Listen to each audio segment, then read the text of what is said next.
First of all, I just want to thank Solidarity People Before Profit for putting forward this motion today. And I'd like to start by welcoming the decision by Government to scrap their Green Paper on disability reform. The proposals were highly insulting to disabled people and would have been a massive step backwards for disability rights. It shouldn't have come as a surprise to Government that there was such a strong backlash by disabled people, DPOs and the general public to this deeply offensive plan. The proposal was to replace the disability allowance, invalidity pension and blind pension with a so-called personal support payment.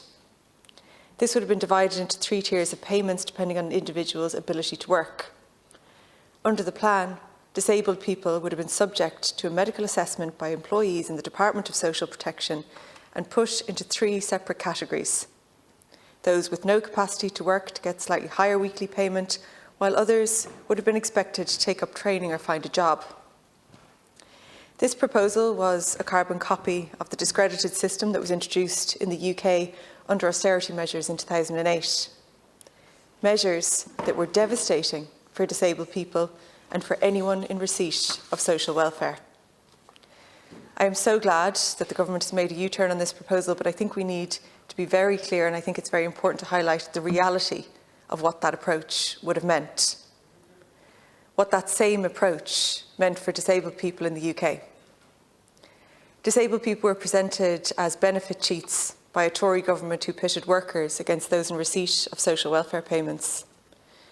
British media played up the myth that disabled people were not people in need of support, but just people chancing their arm. TV shows such as Benefit Street were responsible for spreading that deeply harmful and insulting misinformation. A show I have to mention which was name-checked by Leo Varadkar when the Green Paper was published, as if it was some sort of a legitimate study. What that attitude resulted in was cut after cut to Britain's social welfare system, leaving those with severe disabilities and serious illness with the threat of their essential benefits being cut if they didn't comply with work-related commitments. The vast majority of those who had their benefits cut won on an appeal to restore them, but so many didn't have the resources or the information or the energy to fight the state on that appeal. Poverty levels skyrocketed and people died. We should never have gotten to a point where a proposal replicating that human rights disaster of a system even got to the Minister's desk, let alone got sign-off and approval for publication. It's incredibly worrying that no one in the chain of decision-making in the Department of Social Protection called a stop before now. What on earth is going on in that department? I'm glad that this position has been reversed, but there needs to be serious changes made in social protection's approach to disability reform. Nothing should be done in relation to disability reform without the involvement of disabled people and, crucially, of disabled people's organisations. A Cabinet committee is all well and good, but if we are serious about changing the attitudes and the process of departments and governmental bodies towards inclusion and accessibility, DPOs must be involved at every single stage. The UN Convention on the Rights of People with Disabilities is clear on the need for involvement of DPOs in enacting the Convention. I hope that this experience has impressed upon the Government the need and the value of ensuring that this involvement takes place in future reforms. The new Taoiseach has spoken about breaking down silos across government and making changes happen more quickly. I welcome this new focus and the decision to set up a Cabinet subcommittee on disability. But there have been a lot of Cabinet committees on a lot of different issues, and not many of them have produced any substantial change. What we need to know now is, what will this committee do? When are disability services going to match not only what disabled people need, but what they are entitled to as a right? Because people have been listening to the same promises from different Fine Gael, Fianna Fáil and Green Party ministers for years now. In Fine Gael's case, though, those promises have been made for the past 13 years. One particularly cruel example, Cahirlock, of these broken promises was the decision of the Fine Gael Labour government to abolish personal transport supports for disabled people in 2013. At the time, ministers said that abolishing these supports was just a temporary measure, that they would be replaced quickly.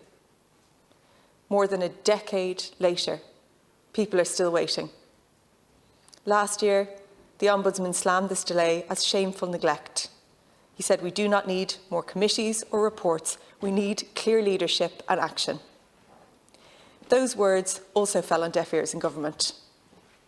And in the meantime, people cannot rely on public transport for accessibility. The National Disability Authority's 2023 Wellbeing and Social Inclusion Report found that 53% of disabled people have difficulties accessing public transport, and that figure rises to 70% for wheelchair users. Transport, public and personal, is absolutely fundamental to enable people to live independently, to access employment and to lower the risk of social isolation. Our public transport system is simply not accessible and it is not fit for purpose. How many times does it have to be pointed out before some actual action is taken? Minister, I'm sure you can understand why people might view these commitments with some kind of scepticism, because they've learned from bitter experience that often these promises amount to nothing. The committees, when they set up, are just talking shops. And that reports, when published, are never acted on. Minister, there's no great mystery about what needs to be done to improve services. There's no secret formula that you or a Cabinet Committee need to work out before taking immediate action. All you need to do is listen to disabled people, take the advice of your own expert reports and implement change. That latter part, implementation, is what has been missing. And it's the only thing that will actually make a difference. You don't have to wait any longer to take action. There are things government could do this week that would make a significant difference. You could recognise the cost of disability with the cost of disability payment. You could replace that personal transport support that Fine Gael abolished 11 years ago. You could provide actual pay parity for Section 39 workers, many of whom work in Children's Disability Network teams. And you could ratify the optional protocol of the UN Convention on the Rights of People with Disabilities. All of that could be done now. And you would have the support of the entire chamber. Disabled people, children with additional needs and their families have waited long enough for change.